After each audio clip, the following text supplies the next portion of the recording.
네, 수험생 여러분 안녕하십니까? 자, 이제 물리원 이제 2020학년도, 그러니까 2021학년도죠. 이제 3월 모의고사인데 이제 우리가 참 그렇죠. 이제 3월 모의고사인데 이제 우리가 이제 4월에 이제 봤었죠. 이제 4월 24일 날 이제 우리가 이제 시험을 요걸 봤습니다. 그러니까 이제 뭐 실제로 이제 저희가 이제 딱 시간을 재고 보긴 하지만 뭐 이제 전 과목을 이제 보는 사정상 이제 지금 사정상 이렇게 볼 수가 없기 때문에 그러니까 아마 여러분이 이제 이렇게 혼자 이렇게 풀어 보셨을 텐데 어떻게 이제 잘 보셨는지 모르겠네요. 그렇죠? 실제 이제 우리가 3월에 봤었어야 되는데 이제 밀려서 이제 우리가 이제 4월에 보게끔 된 거죠. 그렇죠? 자, 어떻게 시험을 잘 보셨는지 모르겠습니다. 이제 뭐 첫 이제 개정이 되고 나서 첫 이제 물리학 1에 해당하는 이제 평가 문제니까, 이제 모의고사 문제니까, 그러니까 여러분이 좀 잘 좀 이제 풀어보셨길 바랍니다. 아시겠죠? 그래서 뭐 컷 뭐 이런 거는 이제 여러분이 이제 뭐 예상으로 나오는 게 있으니까 좀 확인 좀 해 보시고요. 그러니까 이제 3월 모의고사인데 이제 4월 24일 날 시행한 이제 전국연합평가, 이제 서울시 교육청 문제에 해당하는 거를 이제 해설을 하도록 하겠습니다. 아시겠죠? 자, 이제 어차피 이제 처음 이제 이게 새로 이제 개정된 이제 첫 번째 이제 물리학 1에 해당하는 문제인데요. 이제 단원이 이제 우리가 이제 3개가 있단 말이에요. 근데 이제 1단원이 이제 가장 이제 양이 많아요. 그러니까 이제 보통 이제 우리가 저희 수능 문제를 보는 건데 이제 제가 봤을 때 이제 1단원 이쪽에 쓸게요. 이제 1단원, 이제 2단원, 이제 3단원이 있었을 때 이제 보통은 이제 아마 비율이 866 정도, 요렇게 866 정도 이제 요렇게 나올 거다라고 이제 예상을 하는데, 그러니까 이제 이거는 이제 모의고사마다 좀 달라요. 그러니까 이제 여러분이 이제 요 단원에서 이제 몇 개가 나오는지 생각을 해 보셔야 되는데, 요번에 이제 이 3월 모의고사에서는 이제 1단원에서 이제 9개, 그 다음에 이제 2단원에서 6개, 그 다음에 3단원에서 5개, 요렇게 해서 이제 20개가 나왔습니다. 이건 이제 조금씩 차이가 있겠죠. 그러니까 1단원에 좀 비중이 많이 나왔어요. 이제 보통 이제 866 정도로 예상을 하는데, 이제 요번에 이제 9개나 나왔다. 뭐 이렇게 여러분이 생각하시면 됩니다. 그리고 이제 뭐 3월 모의고사의 뭐 난이도면 이제 일단 이제 6월이나 9월 모의고사나 이제 수능에 비해서 난이도는 조금 낮은 편입니다. 실제 조금 낮은 편이에요. 이제 3월 보통 이제 3월 모의고사 좀 그랬었거든요. 그러니까 이제 뭐 난이도가 뭐 낮다고 뭐 안 좋거나 뭐 그런 건 아니에요. 그러니까 여러분이 이제 평가를 할 수 있는 첫 번째 해당하는 모의고사이기 때문에 의미가 있습니다. 아시겠죠? 그러니까 항상 이제 모의고사 이제 계속 이제 나오면 여러분이 이제 스스로 또는 이제 해설 강의를 보셔서 다시 한번 이렇게 복습하는 거. 그러니까 내가 이제 어디서 틀렸느냐, 또 이 문제를 어떤 방법으로 구하는 거냐. 그러니까 사람마다 이제 구하는 방법은 물리는 뭐 다양한 방법으로 있기 때문에 여러분들 한 가지 방법으로만 구하는 게 있는 건 아닙니다. 그러니까 이제 해설도 들어보고 자기가 스스로 풀어보면서 아, 이 방법이 효과적이다라는 거를 여러분이 좀 연습을 하셨으면 좋겠습니다. 아시겠죠? 자, 그래서 이제 3월 모의고사에 이제 해당하는 이제 문제 해설을 이제 시작하도록 하겠습니다, 여러분. 자, 이제 1번부터 볼게요. 자, 1번.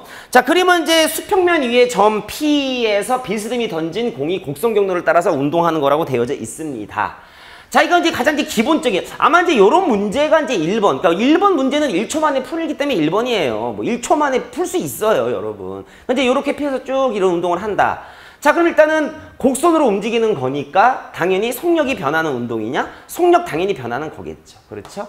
그 다음에 운동 방향이 일정한 운동이냐? 운동 방향 변하는 거니까 틀렸죠.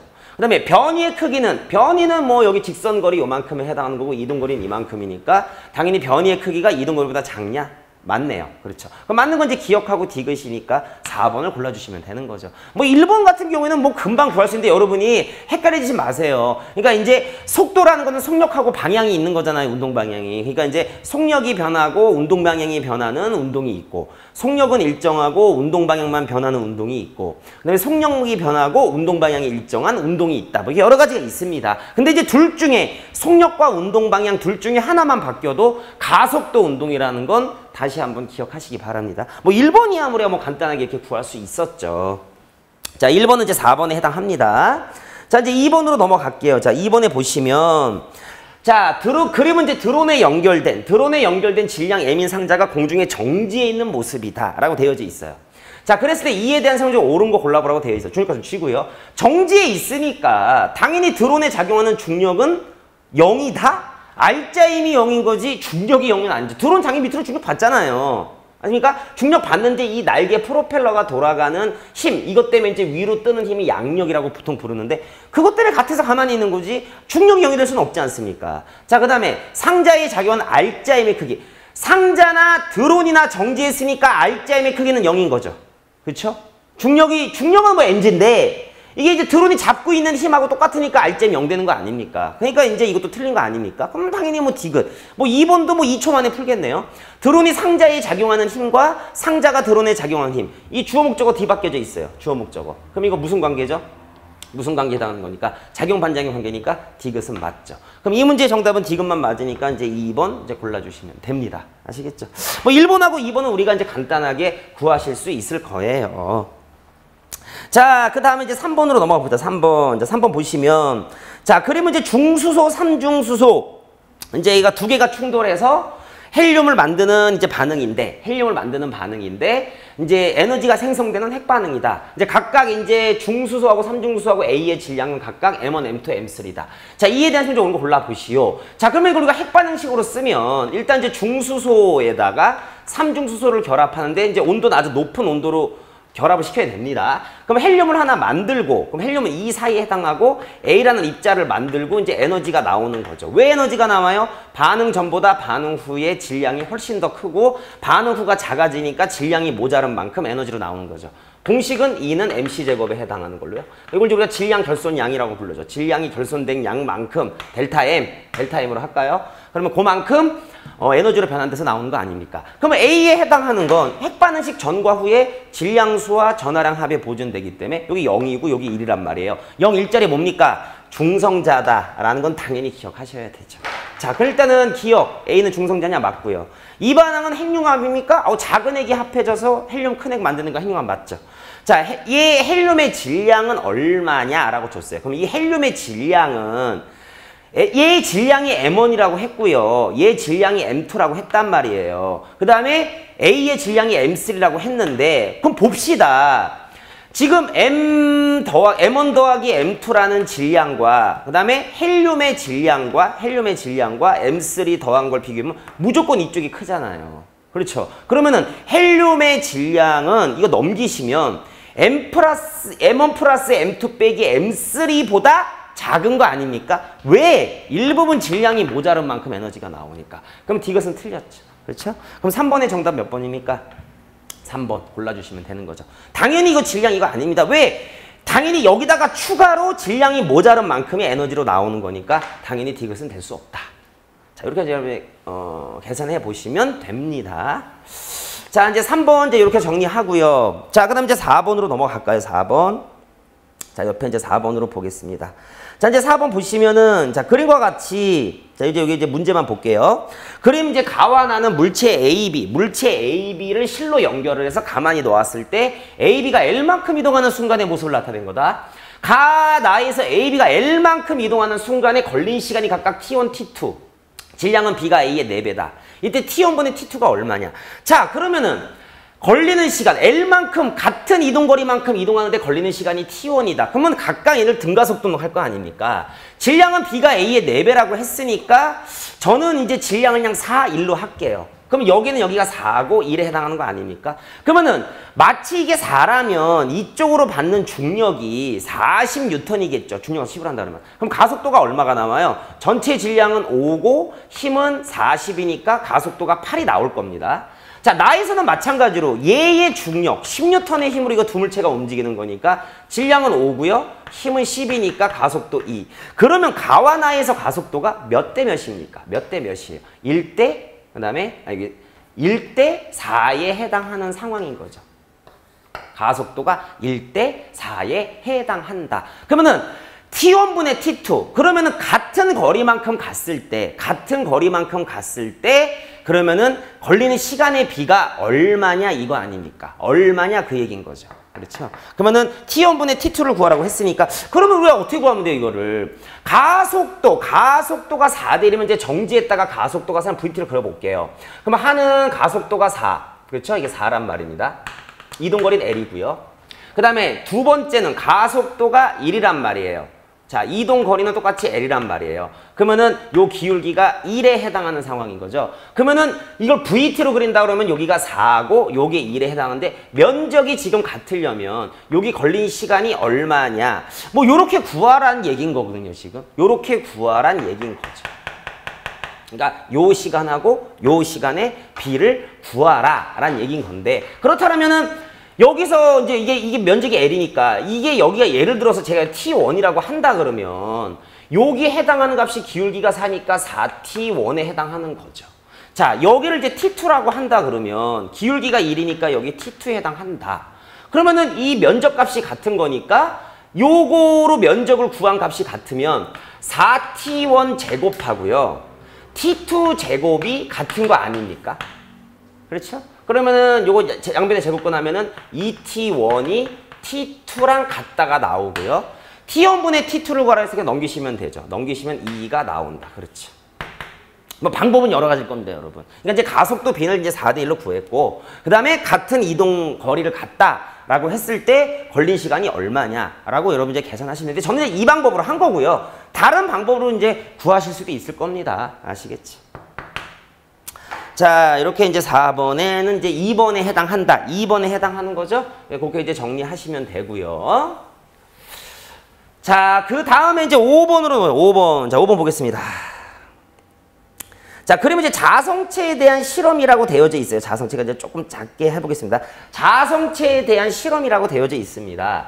자, 이제 스탠드 유리막대 부분에 자석을 유리막대에 가까이 가져갔다. 그러니까 이제 A라는 여기에 그 다음에 자석을 갖다가 댔을 때 A 부분을 유리막대에다가 이게 유리막대인데 A 부분 갖다 댔을 때 가의 실험 결과가 이게 나와요. A가 밀려난다고 되어 있습니다. 자, 나에서는 스탠드의 지폐를 수평으로 매달고 자석을 지폐의 숫자가 있는 B 부분에 가까이 가져갔다. 그랬더니 이제 뭐 여기는 좀 없고요. 그러니까 B 부분에 갖다가 댔더니 S를 가까이 갔더니 B가 끌려온다라고 지금 되어져 있습니다. B가 끌려온다. 자, 그러면 우리가 이제 자성체의 종류가 이제 강자성, 상자성, 반자성이잖아요. 그러면 이제 A라는 애는 N극을 가까이 갔을 때 밀려난 거니까 여기 N극이 생긴 거 아닙니까? 그럼 밀려나는 애는 반자성밖에 없죠. 반자성입니다. 그러니까 A는 유리막대인데 원래 유리는 반자성이에요. 우리가 그걸 외우고 있지는 않지만 자료 해석으로 구하는 거죠. 그 다음에 여기 이제 그러니까 그러니까 여기 유리막대 이제 A 부분을 갖다가 댄 걸 가지고 이제 유리막대가 반자성인지 알 수 있다 이건 거고요. 그 다음에 이제 지폐에 이제 B 부분을 갖다가 댔는데 끌려왔다.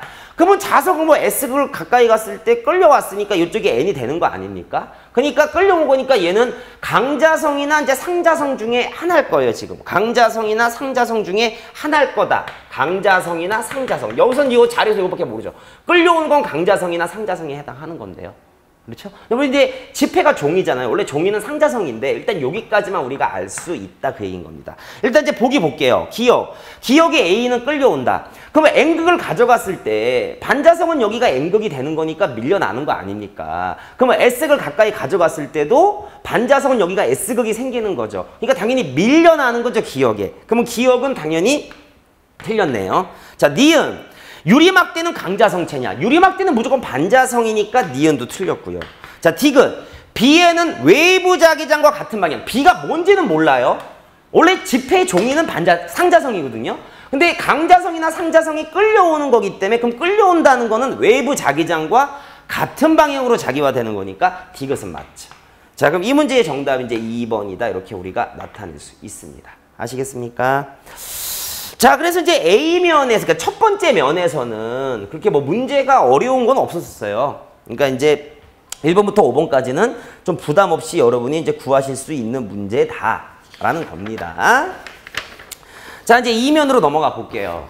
자, 그림은 같은 온도인 T1인 일정량의 이상기체가 등압 팽창 또는 단열 팽창에서 각각 온도가 T1, T2가 됐다. 자, 그랬을 때 이걸 비교하라. 대기압은 일정하다. 자, 이제 우리 구조력의 그림 나온 거 아닙니까? 자, 우리 연력학 과정은 우리가 PV 그래프로 보는 게 편한 거죠. PV 그래프로. 그러면 기체가 온도가 T0였었는데 등압 팽창하면 이렇게 가는 거 맞죠? 이때가 T1이고요. 단열이면 어떻게 되는 겁니까? 온도가 똑같은 곡선이 있었을 때 단열이면 이렇게 가는 게 단열 아닙니까? 그렇죠. 그러면 여기 뭐 온도가 T0면 여기 온도는 T0보다 커요, 작아요? 작겠죠. 그러면 여기보다 여기 온도 커지는 거 아닙니까? 그럼 당연히 T1이 온도가 가장 클 거고요. 그 다음에 T2는 T0보다 온도가 작은 거죠. 단열 팽창하면은 온도가 당연히 감소하는 거니까. 내부 에너지 감소하고요. 그러니까 T0, T2 순이겠죠. 뭐 요것도 뭐 우리가 거의 뭐 한 10초, 5초 내에 풀 수 있을 거예요. T1, T0, T2. 자, 그러면은 T1이 가장 크고, 그 다음에 T0고, 그 다음에 T2에 해당하는 거 4번에 해당하겠네요. 그럼 4번 여러분이 이제 골라주시면 됩니다. 됐습니까? 뭐 연력학 파트에 이제 해당하는 거죠. 그렇죠? 됐나요? 6번 이제 이렇게 정리하겠습니다. 자, 그 다음에 이제 7번으로 넘어갑시다. 이제 7번도 이제 1단원에 해당하는 거죠. 그러니까 7번 이제 특수상대성인데, 이제 문제가 이제 이렇게 이제 말로 이렇게 1번부터 5번까지 나오는 거 특수상대성 이제 거의 이제 뭐 별로 없었는데 1번부터 5번까지 뭐 옳은 거 골라보라고 돼 있습니다. 일단 이제 관측자 A가 탄 우주선이 정지에는 관측자 B에 대해서 X방향으로 가고 있는데 0.6시로. 자, 광원과 P점하고 Q점 사이 거리는 B에 대해서 정지해 있다. 자, A가 관측했을 때 P부터 L까지 사이의 거리는, 그러니까 광원부터 P까지의 거리는 L이고 A가 관측했을 때 L이고요. 그 다음에 광원에서 방출된 빛이 PQ에 동시에 도달한다. 그러니까 이제 이게 동성의 상대성이죠. 그러면은 만약에 광원부터 P까지 하고 광원부터 Q까지의 거리가 같다고 한다 그러면은 빛이 동시에 나왔을 때 관측자 A가 보면은 PQ가 일로 이동을 하기 때문에 여기 Q점에 먼저 도착해야 되는 거죠. 누가 봤을 때? A가 봤을 때. P는 이쪽으로 오는 거니까 더 많이 가니까. 근데 동시에 도달했다고 돼 있어요. 동시에 도달. 그렇다는 얘기인 거는 P에서 광원까지의 거리하고 Q에서 광원까지의 거리가 다른 거죠. 이쪽이 더 길었었다. 그림상으로 그렇게 나타나지는 않지만 얘보다 얘가 좀 더 길었었던 거예요. 이만큼 있었던 거예요. 그러면은 광원에서 이제 빛이 동시에 나오는데 여기서부터 요만큼 이동했을 때 요 거리가 같아져서 동시에 도착한 거로 본 겁니다. 그러면 광원에서 P까지의 거리보다 광원에서 Q까지의 거리가 훨씬 더 크다라는 걸 가르쳐주는 문제에 해당하는 거죠. 자, 이에 대한 설명 좋은 거 골라보래요. 자, 1번부터 볼게요. 자, A가 관측했을 때 B의 속력은 0.6C보다 크냐? A가 관측했을 때 B 1로 얼마로 가요? 0.6C죠. B가 봤을 때 A가 1로 0.6C로 가면은 B 1로 0.6C로 가는 거 아닙니까? 그럼 1번은 틀렸죠. 자, 2번. A가 관측했을 때 광원과 Q 사이의 거리는 L이냐? 광원과 Q 사이의 거리는 L이냐라고 줬어요. 자, 당연히 광원하고 P 사이 거리, 광원하고 Q 사이 거리 어디가 더 깁니까? 여기가 더 길겠죠, 당연히. 그렇죠? 여기가 더 길단 말이에요. 여기가 더 작고요. 자, 그 다음에 3번. B가 관측했을 때 빛은 Q보다 P에 먼저 도달하냐? 아, B가 봤을 때는 P점, Q점 안 움직여요. 근데 동시에 빛이 나오는데 이 거리보다 이 거리가 훨씬 더 크니까 P에 먼저 도달하고 Q에 나중에 도달하는 거죠. 누가 봤을 때? B가 봤을 때. 그렇다면은 Q보다 P에 먼저 도달하느냐인 3번이 맞는 정답이죠. 그렇죠? 자, 4번.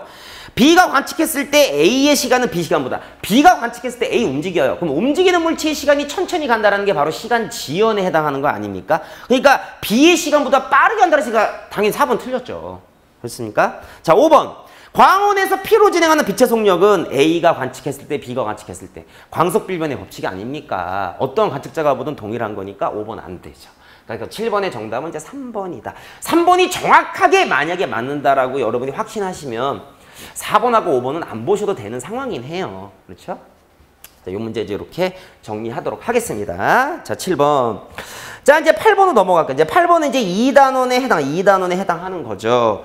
자, 그러면 휴대전화를 무선 충전기에 놓고, 우리가 보통 이제 많이 쓰죠? 무선 패드 위에다가 이제 올려놓으면 충전이 되는 거. 각각 무선 충전기하고 휴대전화 내부에 코일이 감겨져 있고, A에 흐르는 전류는 주기적으로 변한다. 그러니까 이제 우리가 이렇게, 여기 이제 코일의 전류가 왔다 갔다 마치 이렇게 교류 전류가 흐를 거예요. 그럼 자기장이 계속 변하면, 코일 B를 통과하는 자기장도 계속 변하니까 여기에 전자기 유도 현상으로 유도 전류가 발생해서 휴대폰 내부에 배터리에 충전이 되는 거죠. 전자기 유도 현상이죠. 무선 충전은. 옳은 설명 골라보라고 되어져 있습니다. 자, I가 증가할 때 B의 유도 전류가 흐르냐. I가 증가할 때. 그럼 I가 증가한다는 건 여기에 흐르는 전류가 증가한다라는 건 그러면 당연히 자기장이 변한다는 거죠. 그럼 자기장이 변해야 여기 코일 B의 유도 전류가 흐를 수 있는 거니까 뭐 맞죠. 자, I가 감소할 때, 그럼 I가 감소해도 자기장 변합니까? 그러니까 변한다는 건 증가할 수도 있고 감소할 수도 있는 거예요. 그러면 전류가 감소하면 여기 자기장도 뭐 감소인지 변하지, 뭐 감소할 텐데 당연히 변화하는 거니까 유도전류 흐를 테니까 이건 틀렸죠. 그 다음에 무선 충전은 전자기유도 현상이냐? 아, 당연히 맞고요. 그러면 이 문제 정답은 이제 기억 디귿 3번이다. 이렇게 아실 수 있죠.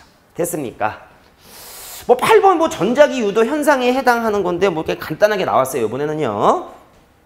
자, 그 다음에 이제 9번으로 넘어가 봅시다. 9번. 자, 9번 봅시다. 자, 고체의 이제 전기 전도성에 해당하는 실험이다라고 줬습니다. 자, 실험 과정. 도체, 절연체 둘 중에 하나 이제 A, B를 준비했고요. A를 이용해서 실험 장치를 구성했습니다. 자, 스위치를 닫아서 검육에 흐르는 전류를 측정을 했다라고 되어 있는데 이제 실험 결과가 이제 밑에 나와 있어요. 자, 밑에 나와 있단 말이에요. 자, 실험 결과 다이에서는 전류가 흘렀고 라이에서는 전류가 흐르지 않았다. 그러면은 A에 연결했을 땐 전류가 흘렀으니까 도체잖아요. 그 다음에 라이에서 A를 B로 바꿨더니 전류가 흐르지 않았다라는 거는 B는 뭐예요? 절연체에 해당하는 거 아닙니까? 이렇게 이제 간단히 알 수 있는 거죠. 자, 일단 이제 보기 볼게요. 기억. A는 도체입니까? 제 기억은 맞고요. 자, 니은 전기 전도성은 당연히 도체가 좋은 거니까 A가 좋다. 니은 맞고요. 그 다음에 B는 반도체에 비해서 원자가띠하고 전도띠 사이의 띠 간격이 크냐? 아니, 절연체는 왜 전기가 안 통해요? 원자가띠하고 전도띠 사이의 띠 간격이 넓으니까 이 전도띠로 올라가는 전자가 거의 없기 때문에 당연히 전류가 거의 안 흐르죠. 그렇죠. 그러니까 D가 맞죠. 그러니까 기억, 니은, D가 다 맞으니까 뭐 이 문제 정답 5번에 해당하는 거 아닙니까? 뭐 전기 전도성에 해당하는 반도체 파트에서 이제 고체의 에너지 띠, 그 파트에 해당하는 이제 문제였었습니다. 9번에 해당하는 건요. 이제 5번 이렇게 체크하시고요. 자, 그 다음에 이제 10번으로 넘어가요. 10번. 자, 10번이 이제 전류에 의한 자기장인 것 같은데, 자, 그림 가와 같이 수평면에 놓인 나침판의 연직 위에 자침과 나란하도록 직선 도선을 고정시켰다.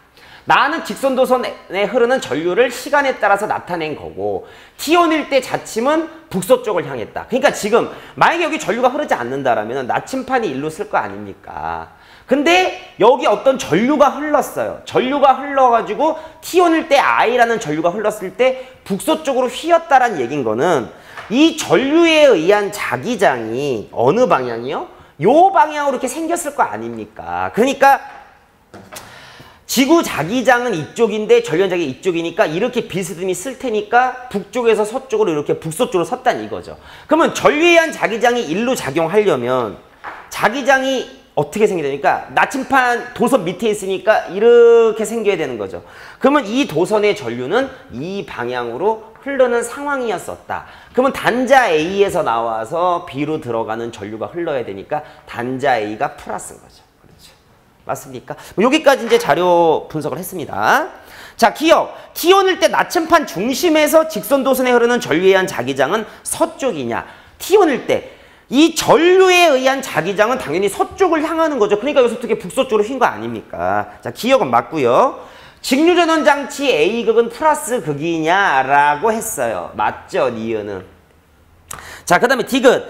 자침의 N극이 북쪽하고 이루는 각은, 그러면은 T1일 때보다 T2일 때 전류가 더 세면 이 서쪽으로 더 많이 눕죠. 당연히 더 센 거 아닙니까? 그럼 각도는 T2일 때가 T1일 때보다 크냐? 당연히 맞는 거죠. 아, 그래서 기억, 니은, 디귿. 자, 이 문제의 정답 5번에 해당합니다. 뭐 요 문제는 뭐 전류에 의한 자기장인데 뭐 요 문제도 뭐 어렵진 않았어요, 여러분. 그렇죠? 그래서 이제 이면에 해당하는 것도 뭐 문제가 좀 무난하긴 해요, 여러분. 그죠? 좀 이렇게 고민을 해야 되는 문제는 없었다라고 이제 말씀을 드리겠습니다. 자, 그 다음에 이제 11번으로 가볼게요. 11번으로 간다 그러면 이제 다음 페이지죠. 이제 11번으로 이제 가시면, 자, 이제 선 스펙트럼이 나오는 거죠. 이제 2단원에 이제 선 스펙트럼이 나오는 건데, 이제 봅시다. 자, 그림 가는 이제 보호의 수소 원자 모형에서 양자수 N에 따른 에너지 준위의 일부와 전자의 전위에서 방출되는 빛 AB를 나타낸 거다. 그림 나는 수소 원자의 전자가 2인 상태로 전이할 때 방출되는 빛 중에서 파장이 가장 긴 것부터 차례대로 4개를 나타낸 거라고 되어 있어요. 자, 이 상태로 떨어지는 게 이제 발머 계열인 거죠. 그러면은 파장이 가장 긴 거니까 에너지가 가장 작으면 얘가 2로 떨어지는 건데 어디서요? 3에서 2로 떨어지는 거죠. 그 다음에 얘가 4에서 2로 떨어지는 N 거고요. 그렇죠? 얘가 5에서 2, 얘가 6에서 2로 떨어지는 L 겁니다. 그렇죠? 발머 계열로 떨어지는 거니까. 자, 그랬을 때 이제 여기 이제 문제 보라는 거죠, 보기. 자, 기억. 진동수는 A가 B보다 크냐.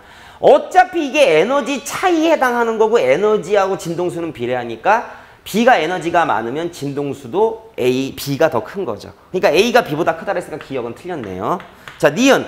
광자 한 개의 에너지는 진동수에 비례하고 이 폭에 해당하는 게 에너지에 비유되는 거니까 B가 에너지가 많겠죠. 그럼 A가 B보다 작다 그랬으니까 니은은 맞고요. B의 파장은 B의 파장. 그럼 B가 4에서 2로 떨어지는 거예요. 그러면 얘란 말이에요, 얘. 얘니까 얘는 450 나노미터의 파장보다 작냐? 더 긴 거죠.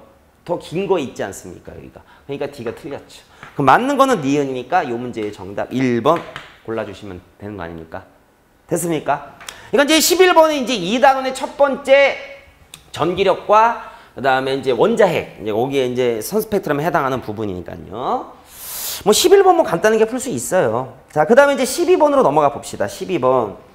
자, 그림은 고열원에서 이제 열을 흡수해서 W에 일을 하고 저열원으로 Q에 열을 방출했다. 뭐 열기관에 해당하는 거 아닙니까? 열기관의 효율. 우리가 어떻게 구합니까? 여기 효율을. 그러면 고열원에서 들어온 열이 이제 Q1이면 이 Q1을 받아서 W만큼 일을 하고 저런 Q만큼 내보내는 거 아닙니까? 그때 우리가 이제 연료율의 원래 정의가 Q1분의 W였었어요. 그러면은 Q1이라는 값은 W. 그러니까 이게 만약에 100이고 이게 30이고 70이라고 한다 그러면 이 W라는 값은, 그러니까 W라는 값은 Q1에서 Q를 뺀 값이잖아요. 그러면은 지금 여기 나와 있는 문자가 W하고 Q니까 이거 두 개 더한 값이 Q1하고 같으니까 이걸 대체해서 집어넣으면은 Q 플러스 W가 Q1이고요. 그 다음에 일한 양은 W니까 이렇게 연료를 나타낼 수 있겠죠. 몇 번입니까? 3번. 그렇죠. 자, 이렇게 구하실 수 있습니다. 뭐 12번은 간단합니다. 연력학 2법칙이. 그러니까 이제 아까 이제 연력학 1법칙에 해당하는 문제가 6번이었었고 그다음에 연력학 2법칙. 그러니까 연력학이 이제 두 개가 좀 나왔어요. 이렇게 두 개가 좀 나왔다고요. 그러니까 이제 보통 이제 하나 연력학 1법칙이 하나만 나오는데 이제 3월 달에는 이제 연력학에서 이제 두 개를 냈네요. 다 쉬운 걸로 냈다. 그렇게 얘기 드릴 수 있습니다. 자, 이제 13번으로 넘어가 볼게요. 13번. 그림은 동일한 금속판에 단색광 A하고 B를 비추었을 때 광전자가 방출되는 모습이다. 방출되는 광전자 중에서 속력이 최대인 광전자의 운동에너지는 이건데 얘가 크다. 그러면 우리 광전효과에서 튀어나오는 전자 한 개의 최대 운동에너지는 광자의 에너지에서 일함수라는 에너지를 뺀 값에 해당하는 거죠. 그렇죠? 그러면 지금 동일한 금속판이라면 이 값은, 일함수라는 에너지는 같은 거 아닙니까? 그러면 지금 이 A, 이 B를 비교해 봤을 때 이 A가 크다면, 그렇죠? 당연히 비춰주는 빛의 진동수가 어디가 컸었어요? 이때가 컸겠죠. 그러니까 단색광 A의 이 단색광 B라면 A의 진동수가 크고 B의 진동수가 작았을 겁니다. 일단 기억, 진동수는 A가 B보다 크냐? 맞는 거지.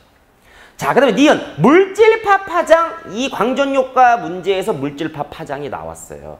자, 그러면 물질파 파장은 어떻게 됩니까? 파장이라는 건 그러면은 운동량 분의 그 다음에 플랑크 상수에 해당하는 거죠.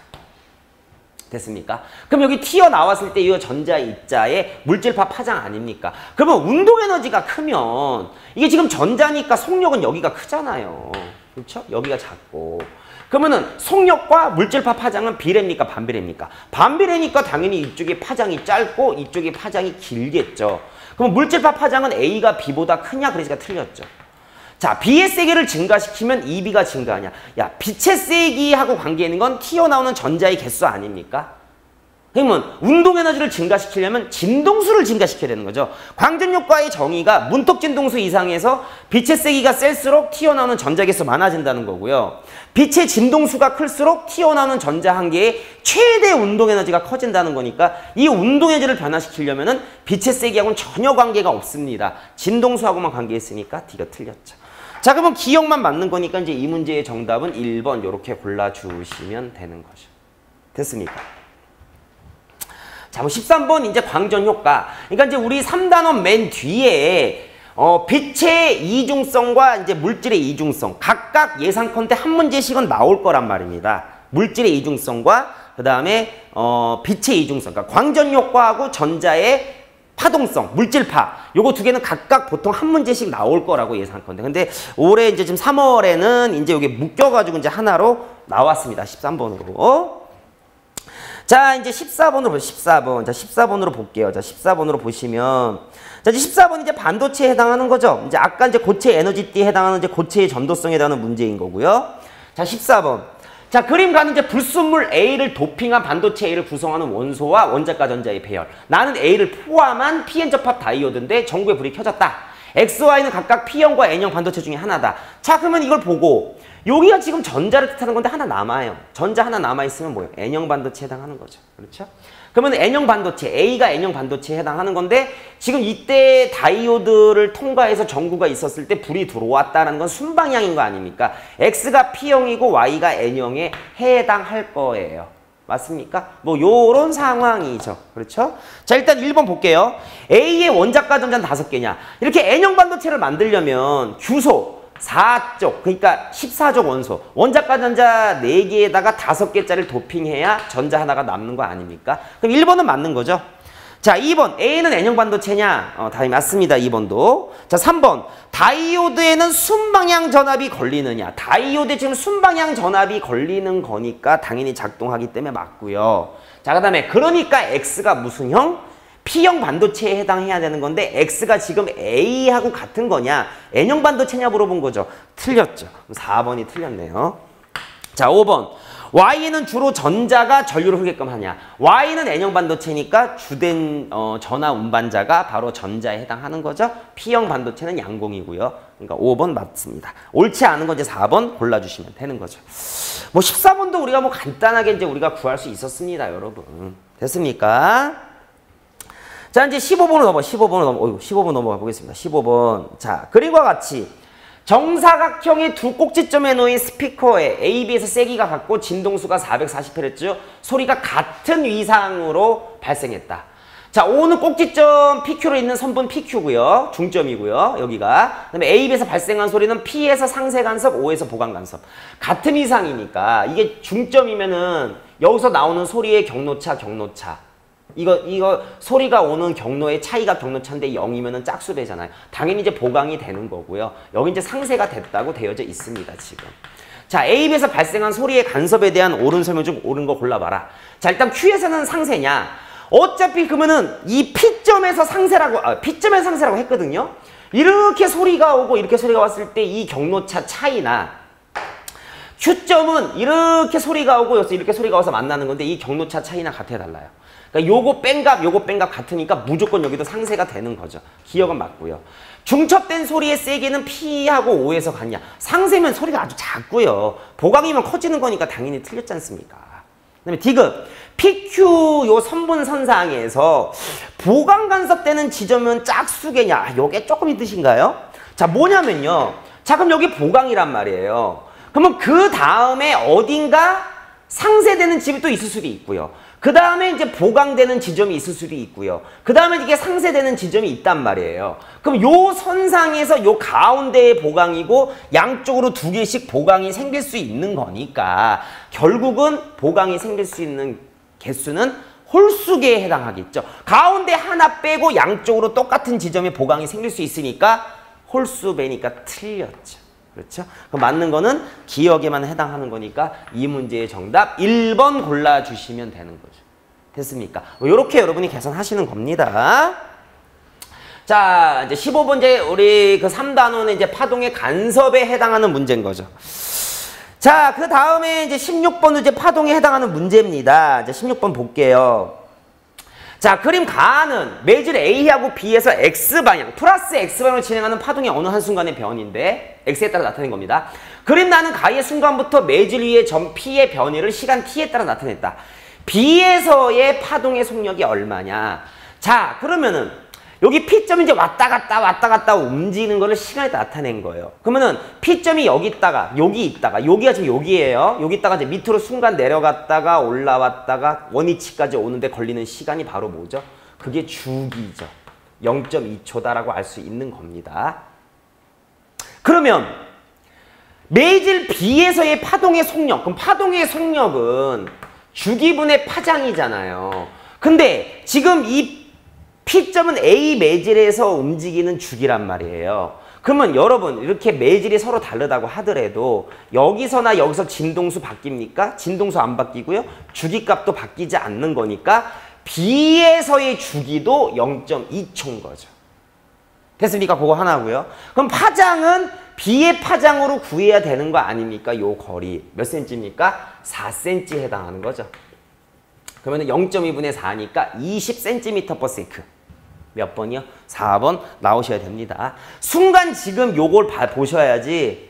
여러분이 지금 여기서 이 P점이 A에 있다고 그냥 A의 파동의 속력이다. A를 구하시면 안 돼. 여기 파장을 구해서 구하시면 안 되죠. 지금 B에서의 파동의 속력이니까 요게 나와야 됩니다. 순간 이걸 보지 않고 P점에서 왔다 갔다 움직이는 시간은 주기 0.2고 파장은 20cm니까 10cm/s 이렇게 딱 찍으신 분이 있으실 수 있어요. 실수로. 이런 실수 하시면 안 됩니다. 당연히 문제를 읽으셔야 돼요. B에서의 파동의 속력을 구하라고 했으니까. 됐습니까? 자, 그래서 이제 이렇게 이제 3면, 세 번째 면에 해당하는 이제 문제까지 이제 풀어봤습니다, 여러분.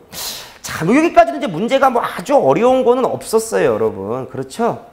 무난하게끔 된 겁니다. 자, 이제 마지막 페이지, 이제 네 번째 페이지로 가봅시다. 자, 17번. 다음은 학생이 전자기파 기억니은에 대해서 조사한 거다.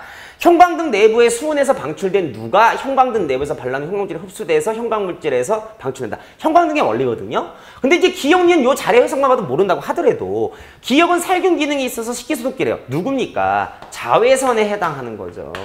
살균 소독은 자외선 아닙니까? 그 다음에 니은은 광학 현미경에서 사용하는 빛은 뭐예요? 가시광선이죠. 우리가 시로를 싸가지고 눈으로 봐야 되는 거니까 가시광선 아닙니까? 그래서 형광등은 이 수온에서 방출된 자외선이 형광물질에 부딪혀가지고 바깥으로 가시광선 형태로 나오는 게 형광등의 원리에 해당합니다. 그러니까 기억은 자외선, 니은은 가시광선. 몇 번입니까? 1번. 이렇게 해서 바로 골라주셔야 돼요. 그러니까 이제 각각의 빛의 파장이 가장 짧은 것부터 큰 것까지 감마 X 자가적 마라.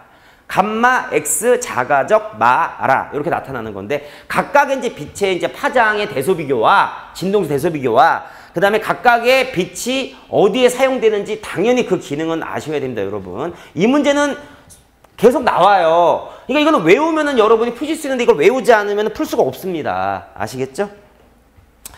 자, 이제 18번으로 넘어가겠습니다. 자, 18번 이제 반사, 이제 전반사에 해당하는 게 나오는 것 같은데요. 자, 18번 봅시다. 자, 그림은 매질, 여기 좀 선이 좀 가가지고, 이건 선은 이제 없다고 생각하세요. 그림은 반원형 이제 매질, 그러니까 A나 B의 경계면을 따라서 PQ 사이에서 광원의 위치를 변화시키면서 중심 O를 향해서 빛을 입사한 거다. 표는 매질이 A 또는 B였을 때 O에서의 전반사 여부에 따른 세타의 범위다. 그러니까 이제 이거 각도를 점점 증가시키면 어느 순간 임계각이라면 표면 타고 가고요. 그 각도 이상이면은 여기에 전반사 될 거 아닙니까? 이에 대한 설명 좀 골라보래요. 그럼 A는 0부터 42, 그러니까 전반사 여부에 따른 세타의 범위예요. 그러면 0부터 42까지 뭐 전반사가 안 되다가 40이 넘어가서는 전반사가 된다는 거니까 얘는 임계각이 이제 여기 어디겠죠?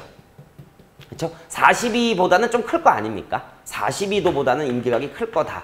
자, B는 0부터 34도까지는 전반사가 안 일어나다가 34 이상에서 일어나는 거니까 이제 34보다는 클 거다라고는 알 수는 있습니다. 그렇죠? 그러니까 34, 정확하게 30, 그러니까 여기 42도, 여기 34겠네요. 그렇죠? 그렇죠? 그렇죠? 요거에 해당하는 거 아닙니까? 그러면은 임계각이 누가 커요? 임계각이 누가 큽니까? 임계각에 해당하는 게 A가 B보다 큰 거죠. 그러면 여러분 임계각과 굴줄은 어떤 관계 있습니까? 어떤 매질에서 공기로 나갔을 때 이 매질의 굴줄률이 n이고 공기는 1로 보는 거죠. 그러면 n분의 1에 해당하는 값이 sin iC라는 공식 기억하십니까? 여기에요. 그러면은 임계각이 크면 sin iC가 큰 거고 그러면 굴줄률이 작은 거죠. 그러니까 임기각하고 굴절률은 마치 반대 관계다. 반비례는 아니고요. 그러니까 굴절률은 B가 크겠죠. 자, 일단 전반사가 일어나는 범위는 1이냐? 전반사 일어나는 범위는 이 영역에 해당하겠죠. 그러니까 틀렸죠. 굴절률은 A가 B보다 작냐? 니은은 맞고요. 자, A하고 B로 광섬유를 만들려면 안쪽에, 광섬유의 안쪽에 있는 게 코어고 바깥쪽이 클레딩인데 누가 굴절률 커야 되죠? 코어가 커야 되는 거죠. 그러면은 B를 코어로 만들어야 되고 A를 클레딩으로 만들어야 되는데 A를 코어로 사용하느냐? 안 되지 않습니까? 맞는 거는 니은밖에 없죠. 니은밖에 없으니까 이제 2번 골라주시면 됩니다. 원래 이제 파동에서 여러분 굴절, 전반사, 간섭 이렇게 나오잖아요. 아마 파동에서 가장 어렵게 낼 수 있는 부분이 좀 전반사 같아요. 제 예상컨대는. 근데 이제 요번에 전반사 문제는 그냥 평이하게 나온 거죠. 2018번에 해당하는 거. 자, 이제 마지막 이제 피날레를 이제 결정하는 이제 19번과 20번. 보통 이제 우리가 모의고사에서 19번과 20번은 킬러 문제에 해당합니다. 이걸 맞히느냐 못 맞히느냐에 따라서 이제 우리가 1등급이 결정이 되는 거죠. 보통 그렇습니다. 근데 이제 아마 이제 19번과 20번 둘 다 3점짜리라서 이제 킬러 문제로 낸 건데 실제 좀 킬러 문제에 해당하는 성격보다는 좀 낮아요. 이게 난이도가 조금 낮긴 해요. 그렇다고 하더라도 여러분이 19번 같은 경우는 아마 틀리실 수도 있을 겁니다. 19번 같은 경우에도요. 자, 19번 이제 문제 볼게요. 찬찬히. 그림 가는 마찰이 없는 수평면에서 이제 A가 정지해 있는 두 물체 BC를 향해서 등속운동하는 거다. 나는 AB가 충돌하고 다시 BC가 충돌한 후 A, BC가 모두 같은 방향으로 속력이 V인 등속도 운동을 하는 거다. 그림 다는 두 번의 충돌 과정에서 B가 받은 힘의 크기를 시간에 따라서 나타낸 거다. 힘, 시간 그래프에서 면적은 충격량 크기 아닙니까? A, B는 질량이 같고요. 그랬을 때 가에서 A의 속력을 구하라고 돼 있어요. 자, 그러면 이게 충돌이 두 번 일어난 건데 일단 첫 번째 충돌. 그러니까 A가 질량이 M이고 얘가 맨 처음에 달려올 때 속도를 구하라고 해서 저는 X라고 하겠습니다. 그러면 B라는 애는 지금 정지해 있다가 충돌한 거예요. 충돌해서 A는 속도가 얼마가 된 거냐면 A는 이제 B하고만 충돌했거든요. 그럼 나중에 이제 이쪽으로 V가 된 거고요. 질량 M인 A가. 그 다음에 질량 B는 V 된 거 아니에요. V 된 거 아니라고요. 왜냐면은 A하고 B하고 빵 충돌한 다음에 B가 다시 C랑 충돌해서 충돌한 후에 B나 C나 V가 된 겁니다. 그러니까 이제 얼마가 된지 몰라요. Y라고 하겠습니다. 요 충돌이 일어났어요. 한번. 그 다음에 이제 요 B만 보면은 이 B라는 애가 Y라는 어떤 속도로 일로 왔겠죠. 방향이. 이제 정지해 있는 C의 질량은 모릅니다. 정지해 있다가 빵 충돌해서 M과 C가 같은 속도 V로 움직이고 있다라는 얘기인 거예요. 그랬을 때 이 값을 구하라 이거 아닙니까? 자, 정석적으로 구한다면 어떻게 하면 되냐, 여러분.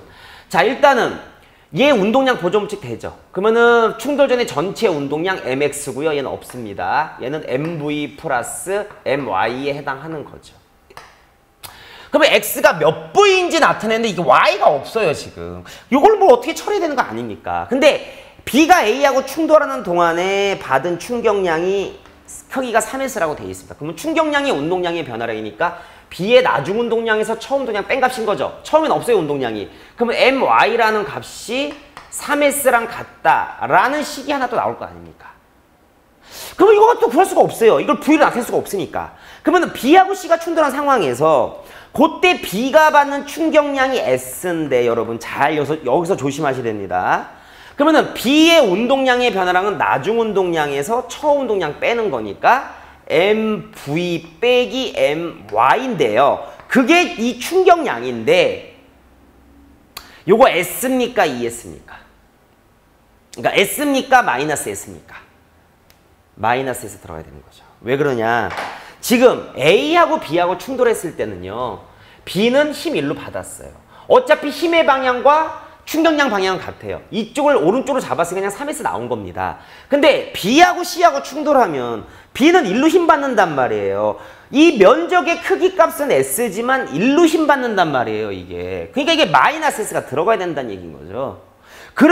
이걸 구하지 않으면 문제가 나오지 않습니다. 그러면 얘하고 이제 얘를 연립해서 일단 MI를 구해야 되는데 제가 편의상 여기 3을 집어넣을게요.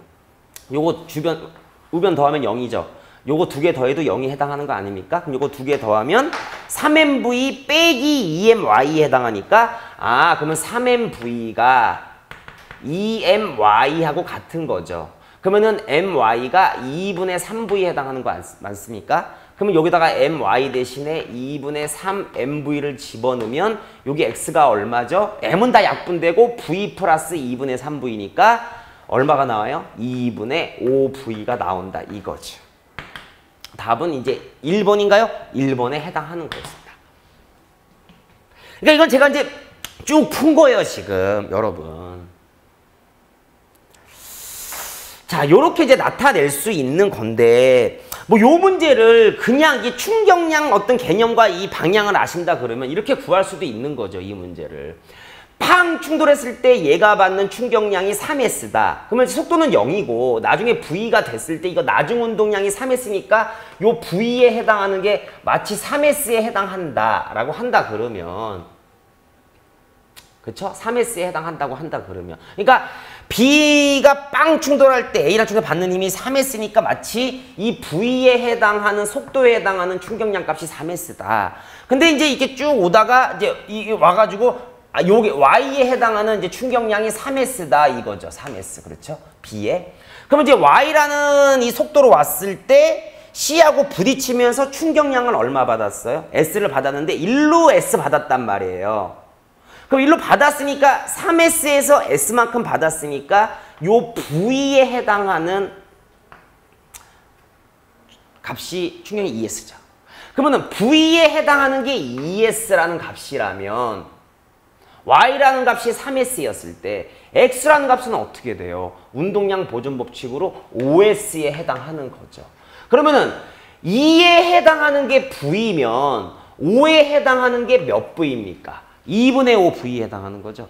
뭐 그렇게 해서도 여러분이 구하실 수는 있는데 그러니까 요 문제는 여러분이 쟤는 이렇게 순차적으로 제가 말씀을 드린 거예요. 지금 처음이니까 이 문제를 이렇게 직관적으로 구하실 수도 있습니다. 아시겠죠? 19번이요. 잘 다시 한번 풀어놓으시기 바랍니다. 19번. 자, 여기 정리할게요. 19번은. 자, 그 다음에 이제 20번으로 넘어가 보면 20번. 자, 20번 문제도 여러분 뭐 아주 어렵진 않았는데 잘 좀 생각해 보셔야 돼요. 자, 그림과 같이 빗면 위에 점 O에서 물체를 가만히 놓았더니 물체가 일정한 시간 간격으로 빗면 위에 점 A, B, C를 통과했다.